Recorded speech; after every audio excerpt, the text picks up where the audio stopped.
Are you roll? Uh-oh. Yeah, we're back. Yeah, we're back. All right. You want me to go ahead and hit roll? Yeah, go ahead and start your voice recording going. All right, it's going, Okay. Gary.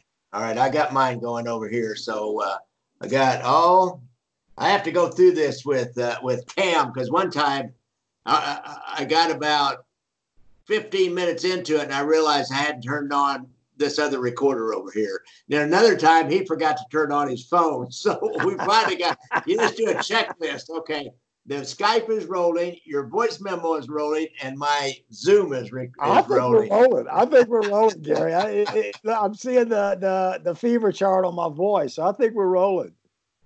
All right. Well, all right. Yeah, we're good here. I hope so. Other than that, they get to just see our mugs. All right. All right. Yeah, good. Okay. All right. So let me get my mind right. So I'll start off with my podcast. It's gone pretty good with Reed out there, that Las Vegas Review Journal guy. I'm doing a lot of stuff for him to get him going. Yeah, I think that's going to be a nice little partnership for me and him, and he'll probably get a ton of downloads, that podcast, because they're putting money. They actually have a budget. They're putting money into it. And they're probably paying Frank Culotta to come on it, and so I'm sending him our tap stuff and all that. Who is that? Is some guy? You didn't know that? No, I guess Jeff Shoemaker just got hold of me. The guy named Reed Redmond, I think, works for the Las Vegas Review Journal. Oh, okay. And they're partnering with the Mom Museum to do a podcast, a limited podcast. Great. Just about that skimming era and around there. And I got Frank Culotta lined up. I got a Bill Owsley, and I'll help. And I'm giving them some wiretap stuff.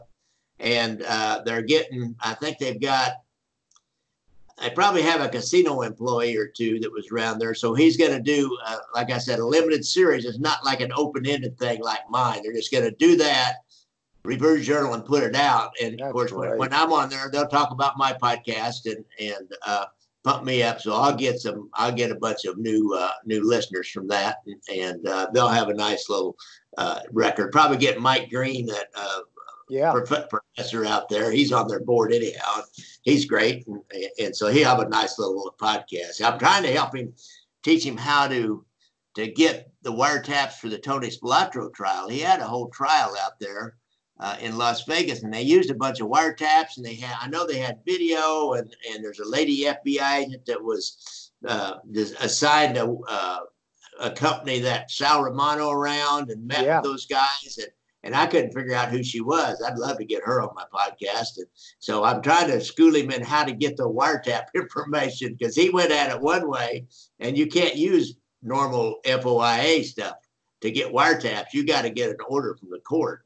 And so I'm helping him with that. So we're working on that right now. It'll probably take him a year. And that's great, man. It's all this stuff is good for all of us. You know, this whole Mom Museum connection. And I loved how you got that gal on the Spiro thing, that gal who knew the Spiros out of the Red Apple, man. How the hell did you find her? Well, she was at the Red Apple film festival last year, and she, talked to me, told me who she was, and her son has got hold of me because her stepdaughter was this Antoinette Lanfranca, who was married to Carl Spiro, and she's there's a whole story about her. I could talk about 15 minutes on her. It was great, and so she made a comment on one of my blog or podcasts or blog pieces or something. Made a comment. So she left an email, and I just called or emailed her, and I said, "Hey, would you like to be in my next movie?" And because I want somebody who can humanize the Spiro brothers. It was great. And she gave me a phone number, and we talked, and I realized she could humanize them because she had, a lot of personal contact with the whole family. And she said, "Yeah, I'll be happy to do it." So I ran over to her house one day and got out my cell phone and my recorder and recorded her. It was great, man. It was great, man, because you could tell she'd been in some bars over there in Kansas. We could even talk. Should we go ahead and get started? Start with that Mobtown, maybe, then we'll talk about the Hemingway thing. All right. Talk about your video. Your documentary. Okay, yeah, like stories like that about the making of it, if you want, whatever you want. I'm gonna let you kind of ask me questions. You want to start out with that Mobtown, the Appalachian first? Right. So let me get this going. Okay. This is fun. All right. Well, welcome all you wiretappers out there. I'm here on the Skype, and we're going to put this up as a podcast with our good friend Larry Henry from Northwest Arkansas, late of Las Vegas. Used to be a newsman out in Las Vegas during a lot of the mob stuff. He covered it. He knows a lot of people out there, and he writes a blog. It's a mob and popular culture for the Mob Museum out there in Las Vegas. And so you need to go to the Mob Museum website. I think it's what is it? Welcome, Larry. Welcome. Glad to have you here. Thank you, Gary. Always good to see you in person and on Skype. Really? Yeah, I think it's themobmuseum.org. And yeah, okay. So thank you for mentioning that. In fact, as you know, I was just out in Las Vegas recently for the world premiere of Mobtown, the new movie coming out. Yeah. Your podcast on the Appalachian Summit, which just aired on your website, Gangland Wire. Perfect timing, because that whole Appalachian issue, Gary, is really popping up with your podcast with that new movie. So fascinating topic. Sure, with that Irishman coming out, there's a huge amount of interest in mafia stuff. But you know, that Mobtown, I've been wondering whatever happened to that. You're gonna fill us in on some of that, I know, because you're getting ready to release a piece on that. See, I did a year ago. I saw a blurb on Facebook that said they were making this movie, and I could tell it was kind of an A movie. It wasn't a B movie. It had name actors in it, and a studio had a budget and good high production values, and so I knew it was going to be. It should have been released, and then I made a Appalachian Convention 2-part series for my podcast, and I sat on it, and they didn't release it. And then it came up November 14th was the anniversary of Appalachian meeting, and so I thought, well, they're going to release it on November the 14th, and I watched, and nothing was coming out, so I went ahead and released my podcast. I didn't know if they're ever going to release that movie, so I went ahead and put out my podcast telling about the convention, and you know, we did the Mob Film Festival that weekend. The night that my premiere of my new movie, Brothers Against Brothers, was on the anniversary of the Mafia Convention, November the 14th. So I like to think that'll bring me luck, maybe. Who knows? But Larry, tell us a little bit about why did it take so long for that movie to get out? Well, just part of making the movie and putting it together. It's funny, Gary, because I do want to talk about your new documentary, which is outstanding. And first, let's talk about Mobtown, which dovetails with your Appalachian Summit podcast with the former Kansas City police sergeant, Kate, is it Kozol? Kozol, yeah, she's great. That was a great podcast. Anyway, so out in Las Vegas at the end of the month, end of November, the Mob Museum in their courthouse, which the Kefauver hearings were held in the 50s in that courthouse in the museum, used to be a post office in Las Vegas. As you know, Gary, you and I were there for the first Mob World Summit up in that building. So they had a world premiere for that new movie, Mobtown, which comes out in December, which is out in December for wide release, and it was fantastic. It was the world premiere. They had the director, a guy who goes by the name Danny A, who's in The Irishman, by the way, and is an actor and a director, and David Arquette is in it.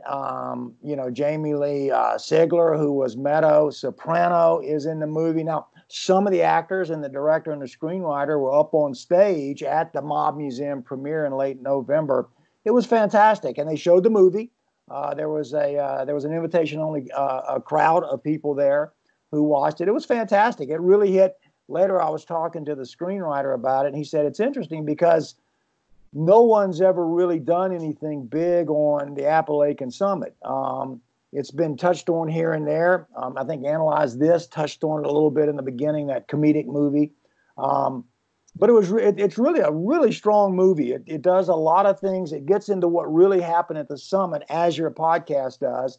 And it really plays into the sort of a hero story with that sergeant, that state trooper sergeant, Crosswell, who's played by David Arquette, who's kind of put off by his superiors, and a lot of people in power, lawyers, judges, police officials, sort of give the mob a free run up there. This is in Appalachian, as you know, Gary, about 200 miles northwest of New York City by the Pennsylvania border. Right. This little town where Joe the Barber, had his house, and they had this summit of 100 or so mob members. Anyway, mob leaders, by the way. So anyway, this it's a story about, it's an interesting twist on the mob story. It's this police sergeant story, and his sidekick, beautifully played by P.J. Byrne, a real funny comedic element. But they're also, they did a lot of different things in the movie, Gary. They had a lot of comedy in it, not a lot of bloodshed. It's not the typical, quote, mob movie. Right. A lot of strong women characters. You know, the mob movie industry is criticized a lot for not really, for stereotyping women. So I think you're going to see a lot different in this movie that I think people are going to like a lot.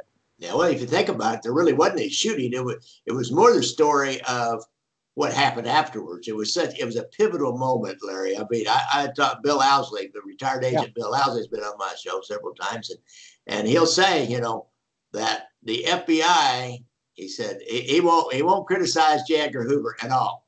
He won't say anything bad about him. He'll say, you know, he said, Mr. Hoover didn't really pay much attention to the mob before that.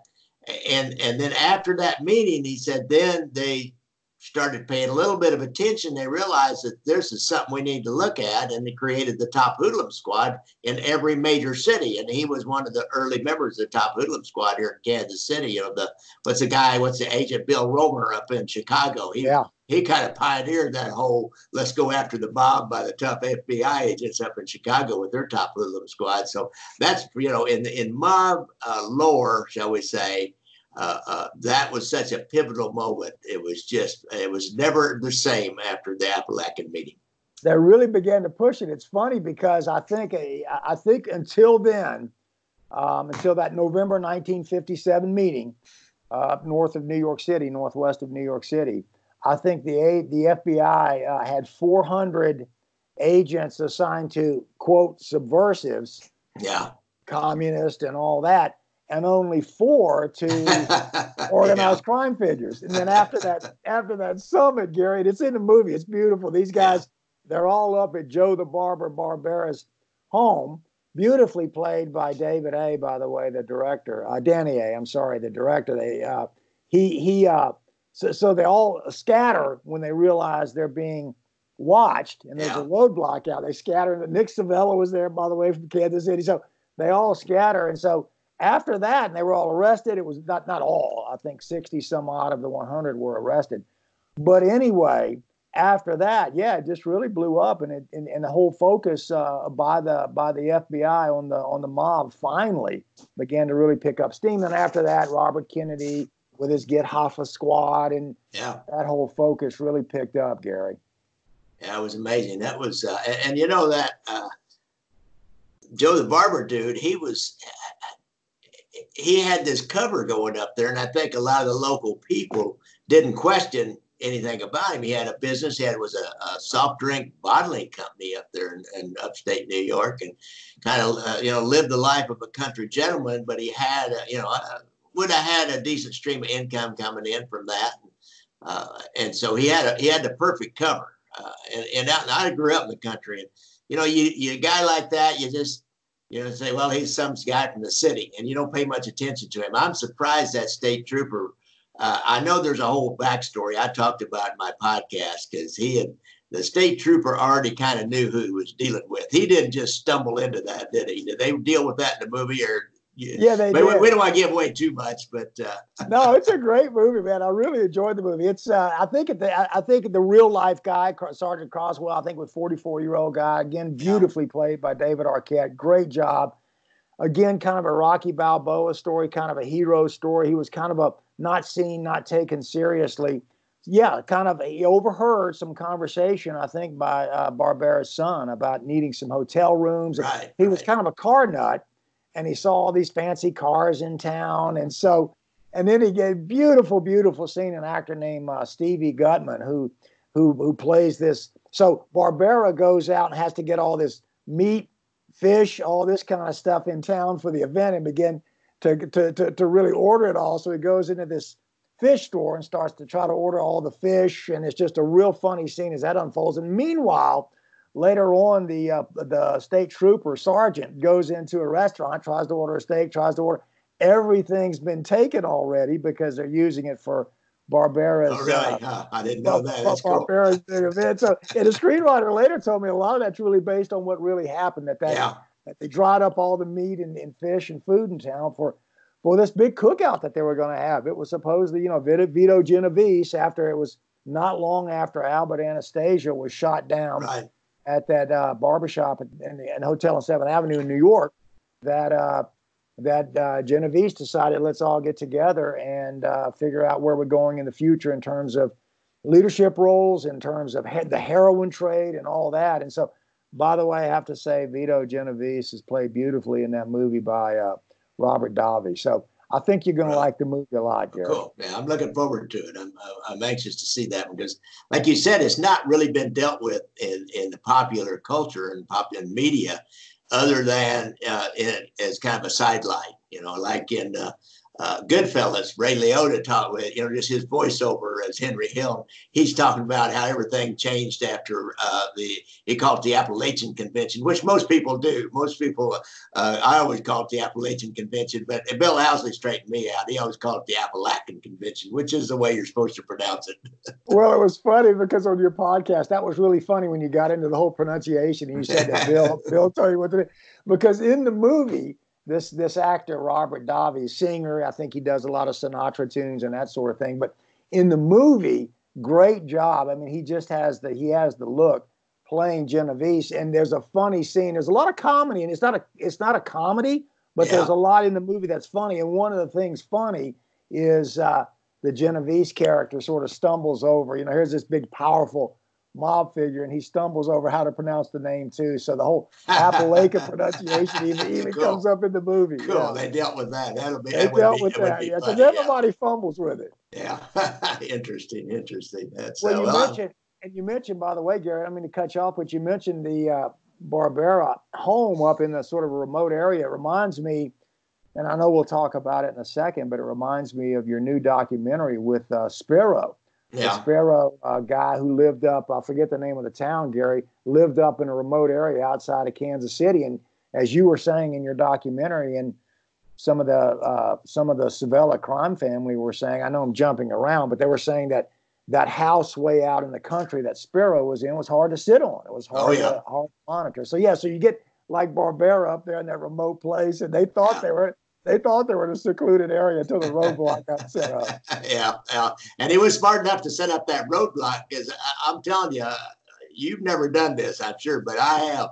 You go into something and there's a lot of people and there's just a few of you, and all of a sudden they just start, like a covey of quail, they just start sprinting away or jumping in cars and leaving. And you're out there, you don't really know what you got. You're standing there, you can't run people down. You could grab one, but you can't grab 10. So he was smart enough, what Kate and I talked about, they're smart enough to set roadblocks out there. So when they did, take off in their cars, then they could stop them out on the road. So it was, the tactics were great, by the way, by Sergeant Cresswell. Yeah, it was. As Kate said in your podcast, I remember that line Kate said about all those mobsters and heavyweight mobsters. I think mob figures from 13 states. You had Carlos Marcello and Nick Savella. I mean, you had all the New York top mobsters. As Kate said in your podcast, Gary, that must have been a sight to see. Oh yeah, hell yeah, it had to be. With the alligator shoes and the fancy suit. And I think some of them had some crazy. They said, well, we were just out looking for real estate to buy out in the woods, stuff like that. So. One guy said he was feeling ill and he was up in the neighborhood and he knew that his friend Joe Barbara lived up there, so he just went by. They just want to drop by. He hit 100 other top mobsters. Go ahead. Sorry, Gary. The story is that Nick Savella and Joe Filardo, who was with him, actually say we surmise, you'll never know this for sure, that Joe Filardo, who was the old school mobster from the 30s and 20s, and nationally known, he was kind of the power behind the throne. By then, he was there to introduce Nick Savella as the new boss of Kansas City, make this formal, and he was the out front boss. Kansas City, kind of like Chicago, they had an out front boss. They had Sam Giancana, but Tony Accardo was always in the rear. Even had other bosses, even up to IUPA. They still had Tony Accardo back in the back, who was it? There's another couple of guys. Paul Rica was in the back. They were like behind the scenes, and they were kind of the ultimate authority. When Kansas City, Joe Falardo did that really almost up till he died for Nick Sabella. Nick was the boss, but Joe Falardo was the power behind the throne. So, and he was up there because he was old school and he knew those guys back from the Prohibition days, and they would listen to him, and he was there to introduce Nick Sabella. And that narcotics thing is it. It's always been the myth, shall we say, or the rumor, the theory that they were there, and that was one of the main reasons they were there is to how to deal with whether they should get in the narcotics business or stay in it because they were already in it. And actually, the Joe Bonanno family stayed in it with Carmine Galante, all the way through.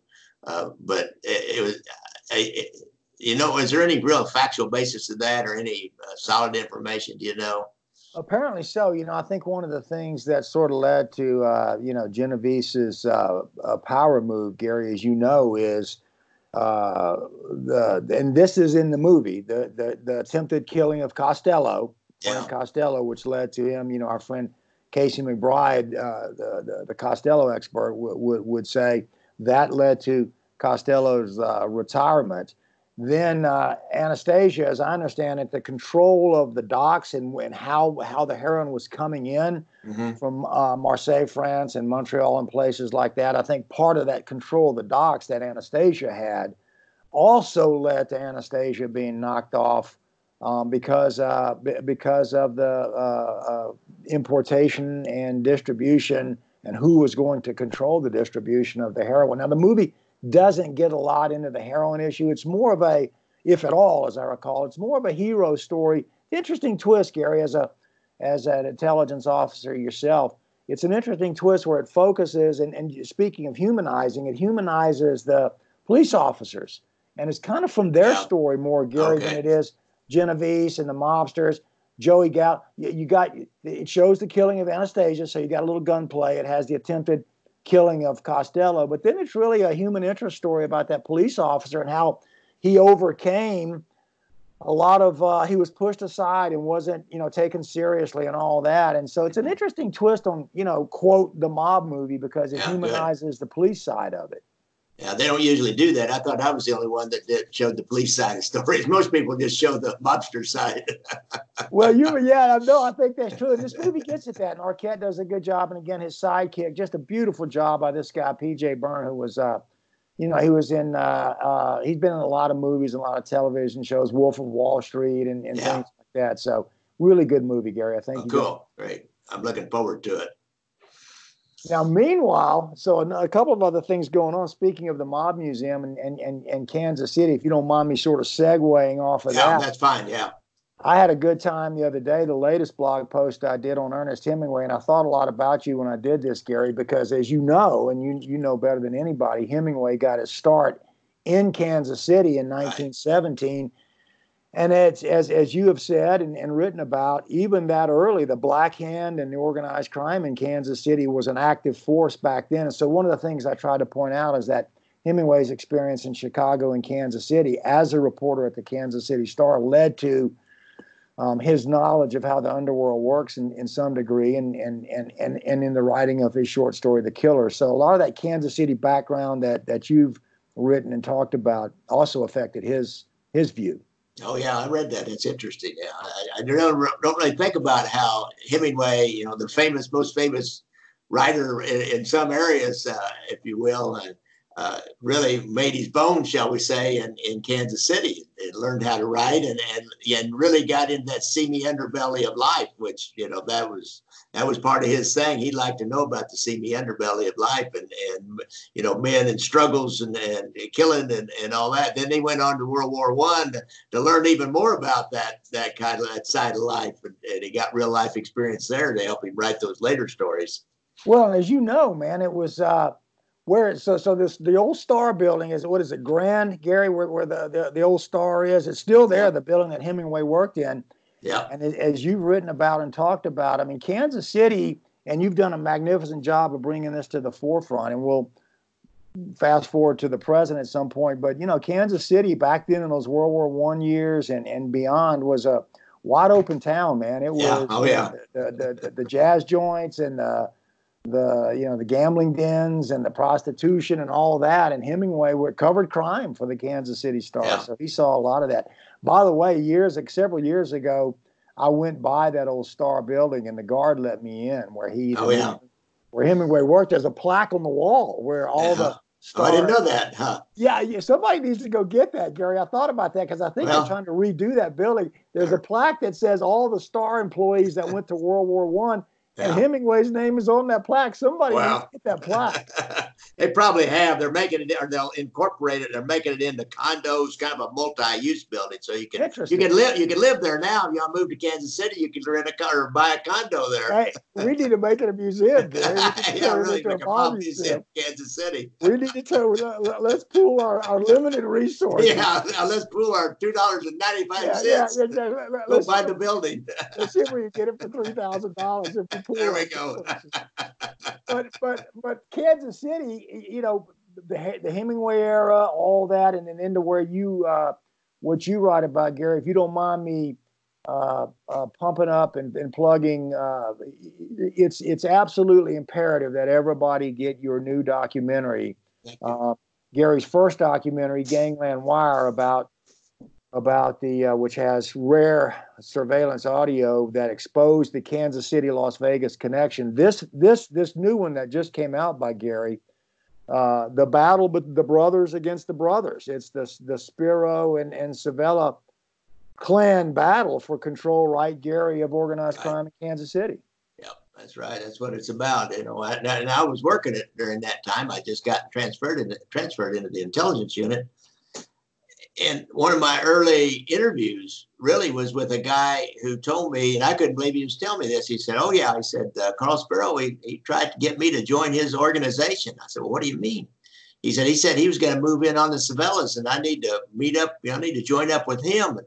And he said he was going to buy a bar and it's going to have a back room, and we're going to have our meetings back there. I mean, it sounded like our gang, our clubhouse. It was like a bunch of little boys in a way. I didn't really believe it until, over the years, I realized that was what was going on, because other things that guy told me and another guy told me just started, playing out right in front of us. I didn't really believe him at first, but yeah, it was a strong move on the young Turks, shall we say, Carl, Mike, and Joe Spiro, to move on the established Savella organization, which had, been in control since the 50s. Since 57 for sure at the Appalachian Convention.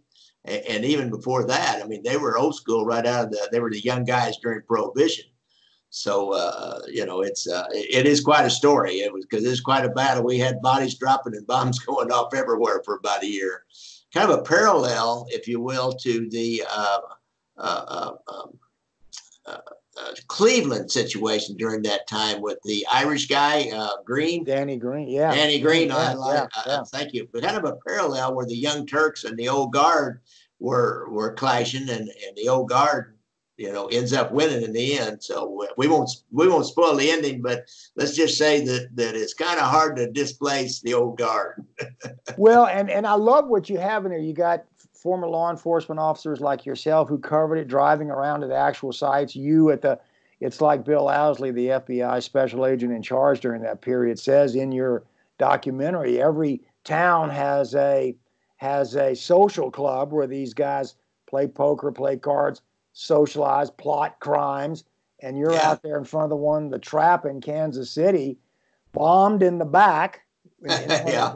I don't think there's a city in the country, Gary, and I may be off with this, that had as many bombings during that short period of time. I mean, this war really, and I may be oversimplifying it, the Nick Savella established, made men, put on the map at the Appalachian Summit versus these young, as Savella called them, hippies, or Tuffy DeLuna called them hippies. Yeah. The bombings and the killings, blew up the one guy in his wheelchair. Just an incredible story of revenge and counter-revenge and bombings. Yeah. Unbelievable story. Yeah, and on the side of the Spiros, they were a little bit like the gang that couldn't shoot straight. Yeah. Because they started recruiting. They were recruiting non-Italians into their little gang and recruited these Peckerwoods. We call them Peckerwoods if you're not Italian in Kansas City. recruited these Peckerwoods in, and you know, and in one of the, I didn't have the actual tapes because they were never put in as evidence, and if they're not put in as evidence, they're destroyed. But I had the transcript from some actual tapes, so I hired actors to just impersonate Nick and Carl Sabella talking about their different plans and their problems in this war with the Spiros. And so, you know, to hear them talk about, you know, how we're going to get these guys, it's just, you know, it was a pretty amazing time. And another thing is, like Nick Sabella said, you know, he said they tried to kill Carl once. That's when they paralyzed him. He said, you know, the guy didn't die. Now the guy didn't die. Now everything's different. Yeah. And that's when they went to the bombs, because it's used so hard you can't get close enough to shoot somebody with a gun. So you got to go to the bombs then. And then they have to go to the remote control detonator bombs, because mob guys, they know the value of or the problems of collateral damage with the bomb. So you got to get some kind of a bomb that's just going to get your guy, and not, you know, school kids walking by or something like that. It was great, man, because I have to say again, I don't think anybody in the business is doing better documentaries than you, Gary. This is a really superb documentary. I highly recommend everybody get it, because Kansas City's mob wars, I don't think there's a more interesting story in the country, and Gary beautifully tells it. But it's really funny because it's kind of like you say, Gary, it's kind of a madcap. They kept trying to blow up cars, and they would try to blow up Tuffy DeLuna's car outside of the village. Yeah. Didn't work. You know, because the informant said the remote control device was on and on and on, just the whole thing. But then some of the bombs did work. Yeah. I also thought I love the way you humanized, speaking of humanizing, we're talking about Mobtown. I love the way you humanized that, Gary, when you talked about one night you were on surveillance and you were driving around in that area near these places where these guys hung out, and up next to you pulls a car full of mob guys, Savella family guys, and Tuffy DeLuna. But tell the story. Tuffy DeLuna, you and Tuffy came eye to eye. Oh yeah, well, you know, see, we were watching Carl Spiro, who they were trying to kill, and I saw this. There was 2 or 3 of us, and we saw this car we didn't know with a bunch of like 3 or 4 people in it. They kept driving by the tavern, drove by 2 or 3 times, and their target, Carl Spiro, was in there by himself. There wasn't anybody else even in the bar except the bartender. And so, you know, I go get closer, because we can't just let him run in and shoot him up and then try to catch him afterwards. I mean, it was such a dicey time for us. So we didn't, you know, we're called in saying, well, what do we do? And, you know, we sit back, we wait, you know, we got to use, you know, it's use your own common sense, your own judgment at that point in time, because nobody down at the office can tell you what to do. So I drive up a little closer just to see exactly who this is. And they start following me, and we get about 4 or 5 blocks away, and they pull up next to me at a light. So I'm sitting there at the traffic light, and all of a sudden I just feel somebody staring at me. And as the light changed, I just made a little quick glance over. Seemed like a normal, you know, kind of a normal look over. And there's Tuffy DeLuna just staring at me, and he gives me about a half a grin. And it's like he knows, because here I am, a 32-year-old white guy with, you know, in kind of a nondescript car in that neighborhood, and it was primarily an African-American neighborhood. By then, we got 4 or 5 blocks over. I'm driving over in the African-American neighborhood, and people don't usually do that look like me. They knew right then. He knew. Were you worried at some point? Now, you mentioned that you guys had your badges, because at what point do you think, because these are some pretty bad customers. I mean, these are some rough guys. In fact, wasn't Tuffy suspected to be one of the ones who went into that Virginian tavern and shot one of the Spiros, or shot it up? But were you worried that at some point, late at night, prowling around a car, he might think you were one of the Spiro guys and start firing away on you guys? I mean, what point were you thinking, we better show some badges? Yeah, it's always a risk. If you get mistaken by the other team, shall we say, or the other team, there's always a certain risk to that. You just have to be careful. And you know, I wasn't so afraid of any Savella people, because they were older, more mature, and less likely to be scared and jump.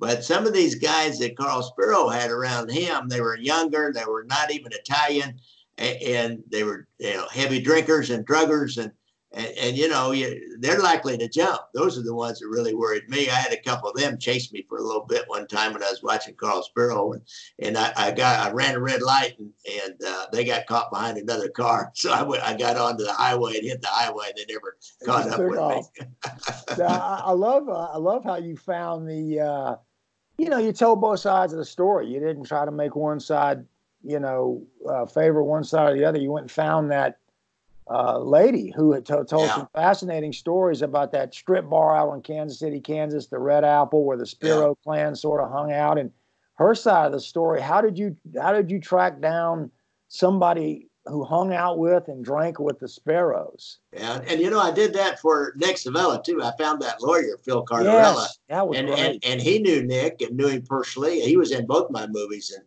and he talked some personal stuff about Nick, what kind of a person he was, not as a criminal, but as a man. And I think that's important to show that they're not one-dimensional characters. They have wives and families. That's the thing I always liked about working the mob is they got regular lives. They're just not, all stoned on Dilaudid or Percocet or Oxycontin or heroin all the time. Then they run out and steal and go sell that and go get some more drugs. They've got wives and families and regular lives. Their kids go to school at St. Pius at the nice Catholic high school up north, and they know each other. They're part of the community, and so I liked showing them. And so he showed that, and the Sparrow brothers were the same way. They were just on a little different economic level. They were a little bit lower in financially and economic level, but they had wives and families. And that lady, she was married to a guy whose daughter was married to Carl Sparrow for a while. And Carl actually adopted that lady's son when they got married. And she had been at the last mob film fest we had. She's been interested in this stuff. And I've had a comment from her before on one of my blog pieces on my website. You can make comments. And I had a comment from her stepson, who had been the brother to Carl's wife, who had died of accidental, she inhaled a piece of meat or a piece of food and choked on it and died. And he's wanting to talk to me, and he never did. He never would follow through, but she follows through.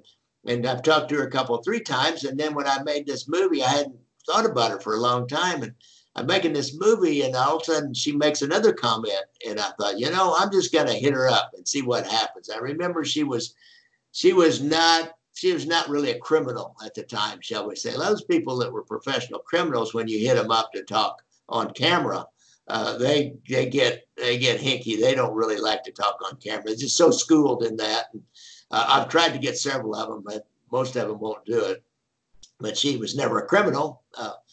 She has a really interesting backstory if you want to hear that I think. Yes. But she said, yeah, I'd be happy to go on there. And she was a gold mine of information. She knew all the brothers. I could tell you a lot more about how well she knew some of those brothers, but I told her I wouldn't repeat this other stuff out in public. But she knew them really well and had known them for a long time. And so I told her after we got done, I said, Sharon, I wish I'd have known you back in the day, because I think she was pretty hot back in the day. I had another guy tell me he knew her back in the day and said she was hot.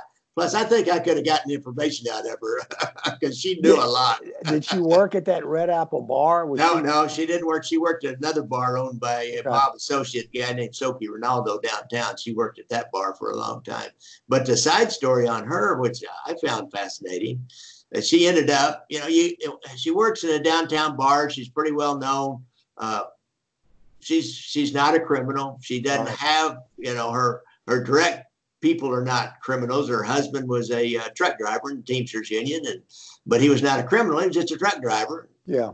And her other family were not criminals particularly. And she ended up getting a job as an administrative assistant for one of the circuit court judges down over in the courthouse. She probably met somebody that was an administrator or somebody over in the courthouse. And I mean, it's county politics. I mean, it's not as bad as Cook County, but it's county politics. And somebody and they want to take care of you, well, they might get you a job.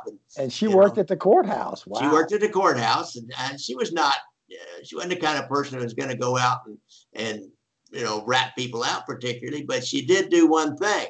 She had a big heart. She had a huge, big heart. And she had a person come in and say that her son or her brother or something was in the penitentiary convicted, but there's a DNA test that they've run and it shows that he was not guilty. But somehow they did, or they believe he's not guilty and they want to get the DNA test run. And she didn't know how to get that done. And she didn't have a lawyer, and there is an Innocence Project, but Sharon decided she'd just help her herself. And she said, well, we just had one come through here, and she prints off a motion. She said, here's a copy of the motion that you filed. Now, if you just go back and retype this and then put the right names in there and just file it pro se as without a lawyer, why you'll get the DNA test. So she did that, and it proved out he was not guilty, and he got released. He was exonerated. But it came out during this process. It came out that she'd done that Sharon had done that. And there's a one of the bigger rules in the circuit court was for the court staff to not help anybody on either side of whether it's the prosecution or the defendant or the either party in the civil suit. You can give them information about, this filing's here, there's a due date coming up here or something like that. Yeah. But you can't here's a copy of a motion that you just copy this and file it. You can't, it's like practicing law without a license. And the judge fired her for it. Even though the guy was found not guilty, he fired her. I think he felt like he didn't have a choice. It must have come out, I don't know exactly how it came out, but it must have come out that the judge could not enforce the rule. So interesting little side story on Sharon. And she had a lot of interesting little tidbits on the Spiro brothers.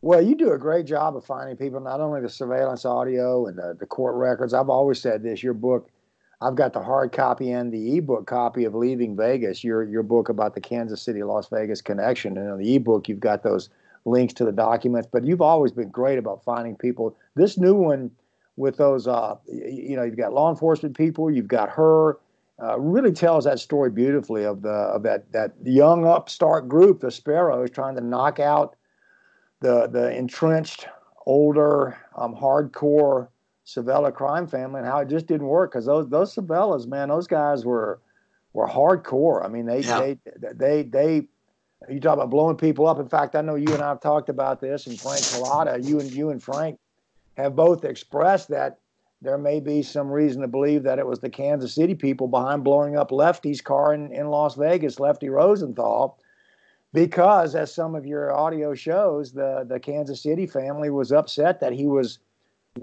drawing so much heat on himself, and that Kansas City mode of attack through bombs was man, at that point in time. At that point in time, particularly, I mean, they had somebody, and I think it was one guy by the end that was really he was their bomb maker. Because there's two bombs. I got an ATF agent that's in the movie who worked two of the attempts on Carl Spiro before they actually ended it. And they were built, they were able to recover them unexploded, and they were built by the same person. So then they get him with a third bomb. And that third bomb was, there wasn't enough left of it to really say conclusively it was the same person, but it had a lot of similarities. It was remote detonated and had a large amount of explosives, bigger than what they really needed.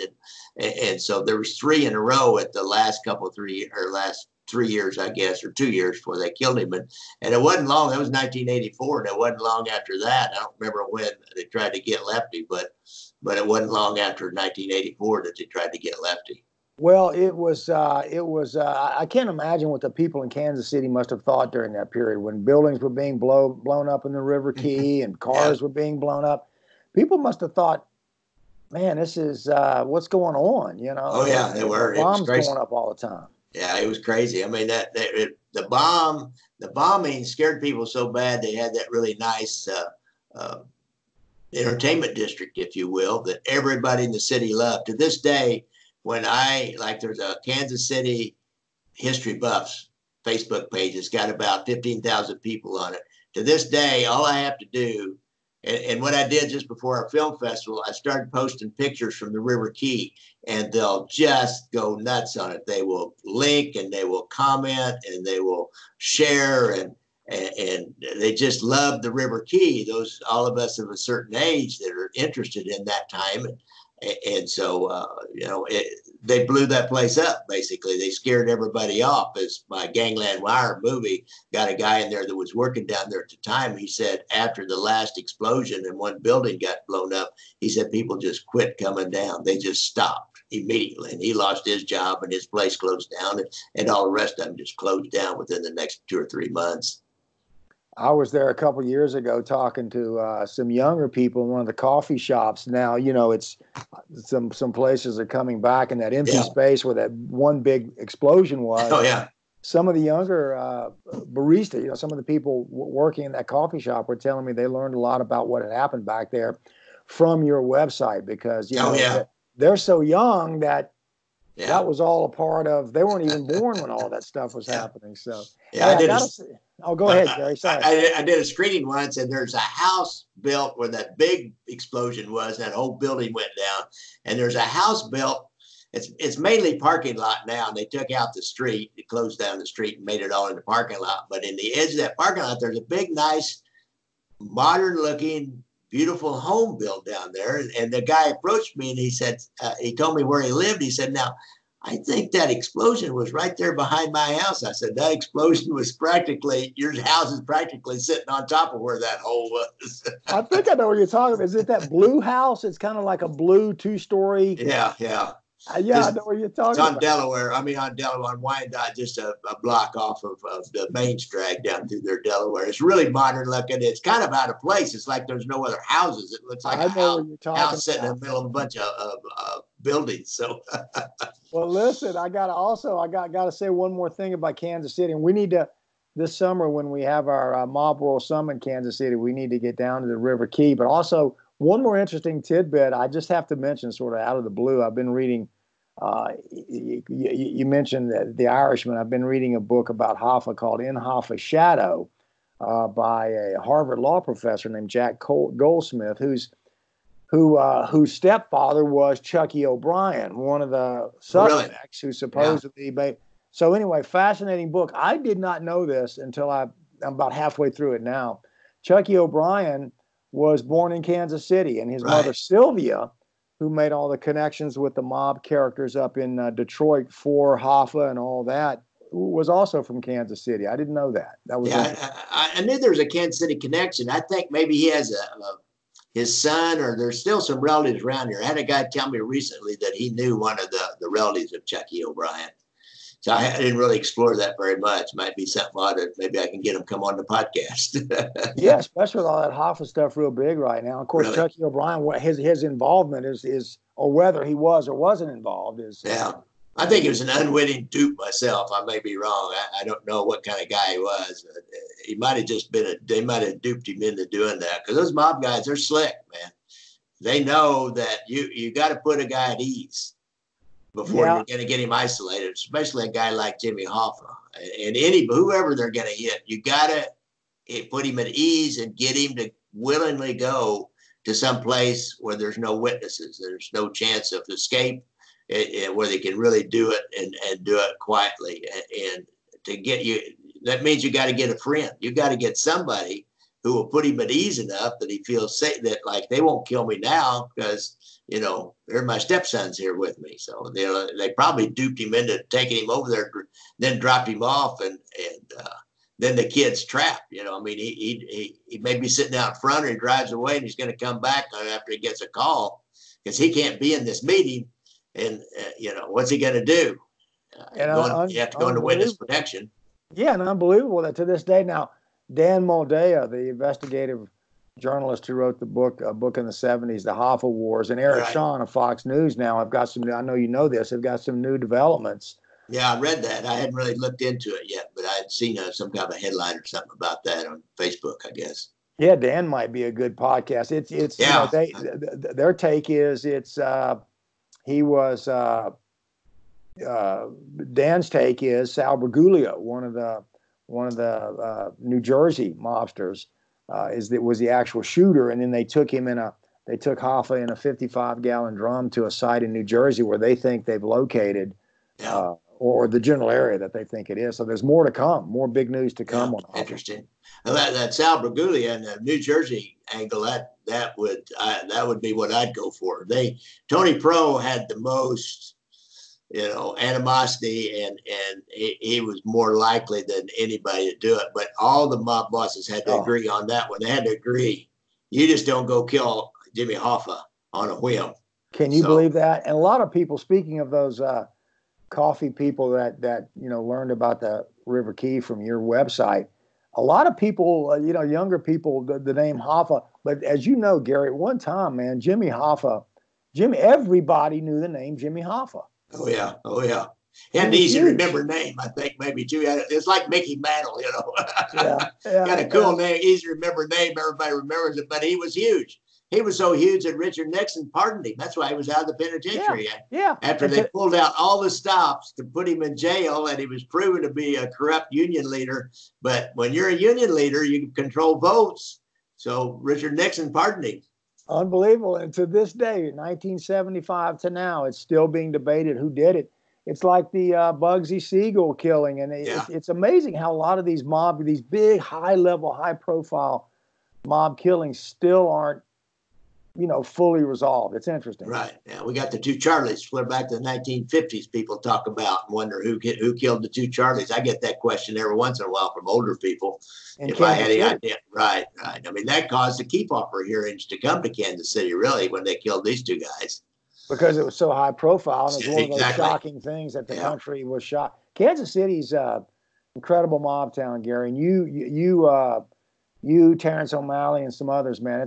It's an amazing story. And again, your latest documentary, I was blown away by it. Thank you, Larry. I appreciate it. All right, I think we ought to wind this down now. Yep.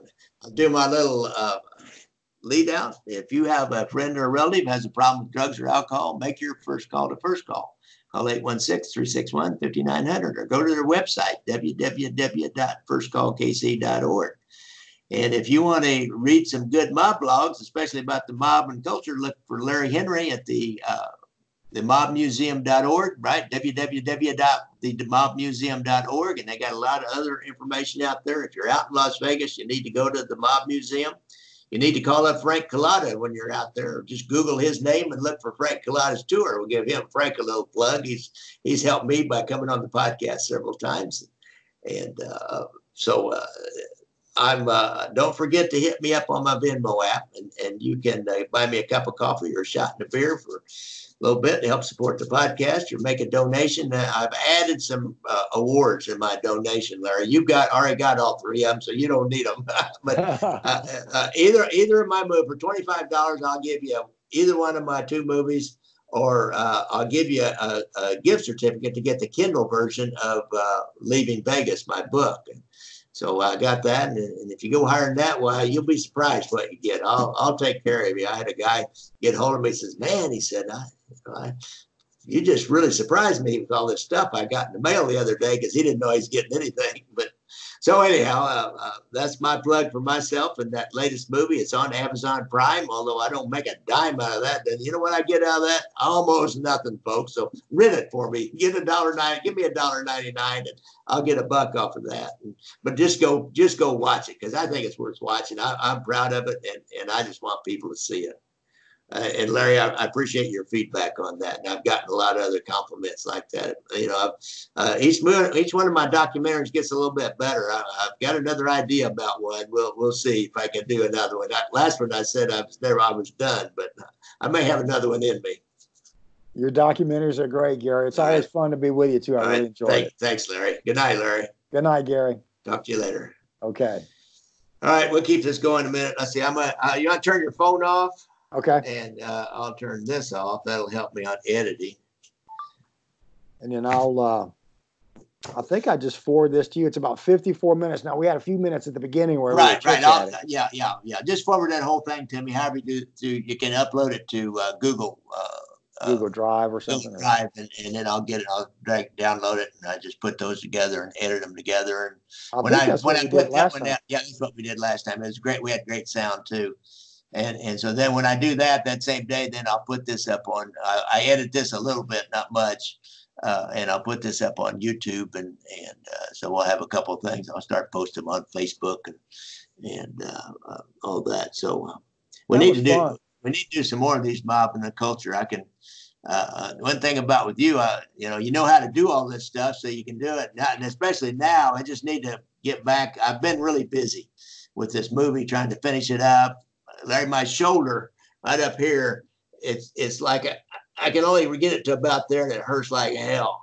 You got arthritis, or what I did? See, I sit here for hours. Yeah, with the right arm tensed up. Yeah, editing that movie, and so, but it's done, and the film festival's done, and so I'm out of podcasts. I got to start getting some podcasts back in the bank. This will help, and I've got a couple more. I've got a mob guy here in Kansas City, an associate, shall we say, and he's real cautious, but he's going to help me with some stuff. So that'll be fun. I'm serious, Gary. That movie, man, I was blown away.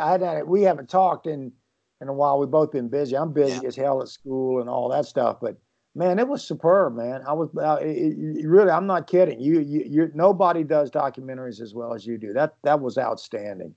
I did that. I just stumbled into part of that I think made it a lot better, and that was we lived it on the streets, and so I filmed a lot of it on the streets. And I love that part. Did it, and I think it really worked well. I wasn't even going to put myself in it, and then my film guy.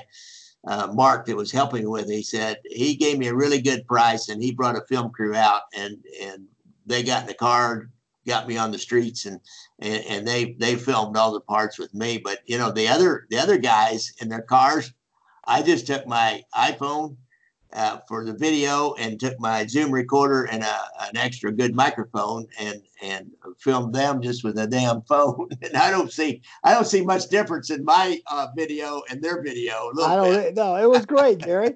It was great, man, because you know what? Another thing about it that I loved about it, everybody wants to see the actual sites. Yeah, I know. Driving down the street where the Virginian Tavern was, you standing at the trap. And when you went around back of the trap, it's interesting to see how nowadays the trap's kind of run down. It doesn't look like anybody's in there. That Wimpy's Burger place, like it's abandoned and run down. And I tell you what, we ought to do, man. I tell you what would be fun is open. I don't know what part of town that's in. That'd be a fun little mob museum inside that trap. I don't know who owns that building, but Nick Savella used to. I don't know who does now.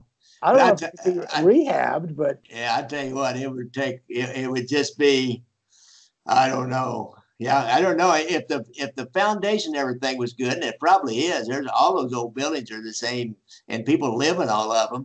I think that you probably could do that, but boy, the rehab would be. It would be. Remember Robert from the Gangster Museum? Yeah. Robert had told me when we were down there last summer that he wants to go to Kansas City and open a little mob museum up there. Huh. Well, maybe we talk to Robert this summer about it. I don't know. That would be a good place, but you'd have to get ready to.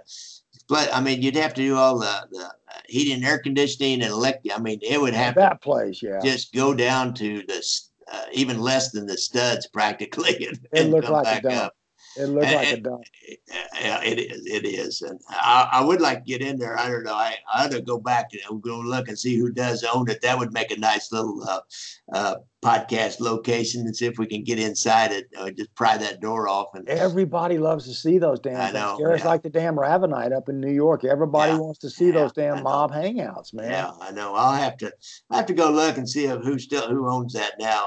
I bet it's not Nick Savella or the family. I bet they don't own it, or they would have.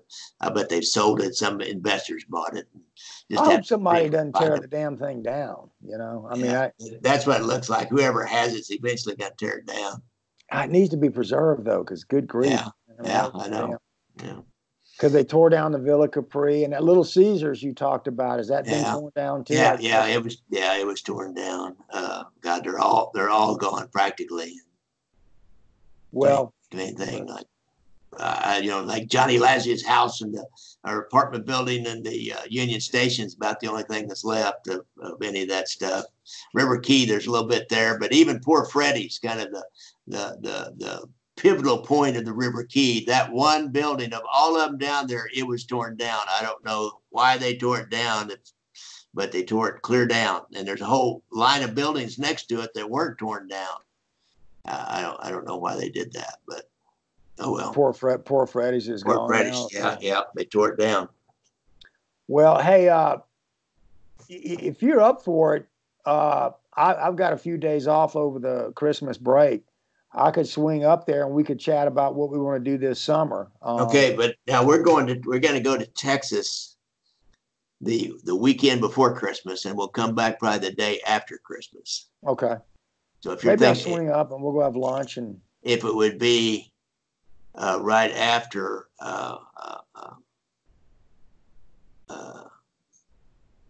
between Christmas and New Year's, I'll be here. Okay. But the weekend before and Christmas Day, I won't be here, and I'm sure we'll start driving back the day after Christmas. Maybe I'll come up that weekend or something, and we'll sit down. We'll go have lunch and talk about what we want to do this summer. Yeah, I like that guy that you said on Facebook the other day. That guy on that TV show who's been involved. Maybe like we were talking up here, maybe just a one-day thing where we do a little tour or something and show your video. And I think so. We'll get a little more action now that so many people are up on that stuff. We got to figure out. We do need to sit down and think of who can we get, and what are we going to do. Okay.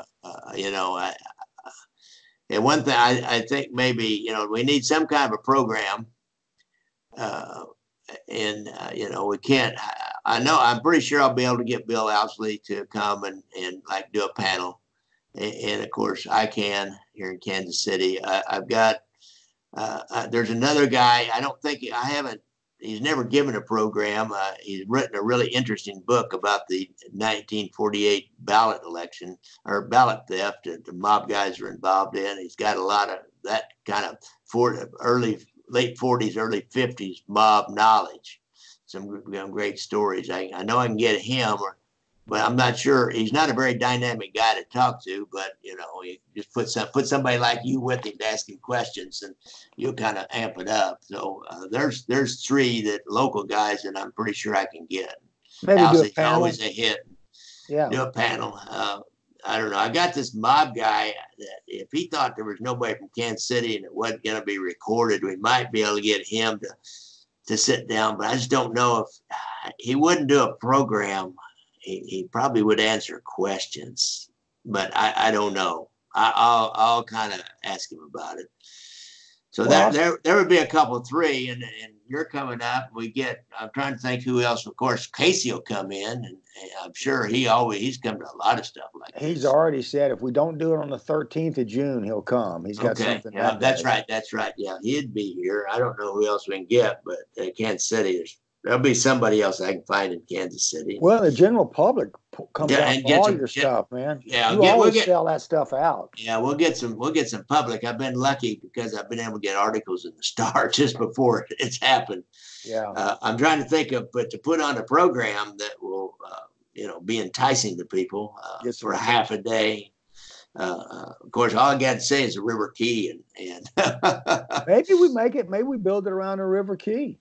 Maybe we make that what it is. Yeah, I don't know. Terrence would come in too if there's any way he'd come by for an hour or so and do something. He gives a heck of a talk. We kind of use him to deal with the 30s. He's a real expert on the 30s. And so there'd be enough local guys. I'm pretty sure, given just if we get lucky on dates, if they're not already booked up on something that they can make some real money on. Why? Because they're not, they only need to come in for an hour or so, hour and a half. And it keeps the attention on Kansas City. Yeah. If we get somebody outside, that'll be fine. This is, how it is. It's just hard to get them because you can't pay them to come in. I know it. They can only sell so many books. I mean, I went out to Las Vegas on the biggest one they had, the first one, and when they had some real people there, Andrew DiDonato and Calabrese Jr. I sold a little bit of stuff, but you didn't sell near enough to pay for your trip out or anything. Well, maybe we just do it like you guys did with the film festival, where we try to tap that local crowd. Yeah, we can. Well, we'll definitely want to tap the local crowd, and I don't know if there's guys out there on Facebook that indicate, I can tell they'd like to come, but I think those people that would come for that would like to come. Even if it was all Kansas City, even if we didn't have a big star to come in, we had a big star would help. But I think the ones that really want to come will come just to hear about Kansas City. And the mob tour, I think, will be a draw for them too. I think we do a little tour on a bus or something. Yeah. I think that's the draw. I've talked to Eric, and he's happy to do it. He's not. I think his wife is kind of the main source of income. I believe she's a full-time teacher, and he does. He really tried to get that tour business going, and now in the wintertime, he's not making any money at all off of it. But he'll start doing that again, and so he stays free to continue down that path, and he'd love to do it. He wants to do it, and he can help us out a lot with the logistics of it and drive the bus, and he's got his own stories about black organized crime in Kansas City, and he's pretty good at it, and so that would be a draw, the tour of Kansas City. I think so. Show everybody the trap. Show everybody. All that stuff. I think so, Gary. They're running around paying $30, $35 for the local guy to do a tour, and if they want me to do it, they're going to pay $150 or $200. So yeah, we'll show them where the Villa Capri was. So we can do that and at least break even on that, and it'll be a draw. So I think so. All right, even locals will come to that. Yeah. Oh yeah. All right, Gary. I'll share that. I just downloaded it while we're talking to Google Drive. Let me go in there and I'll share it with you. Okay. I call it Mob Town with Gary Jenkins. Okay. And if something happens, you don't get it or something, I'll let you know. Yeah, don't delete it till you hear that I got it. That would be a disaster. All right, Larry. Talk to you later. Thanks, Gary. See you. Bye. Bye.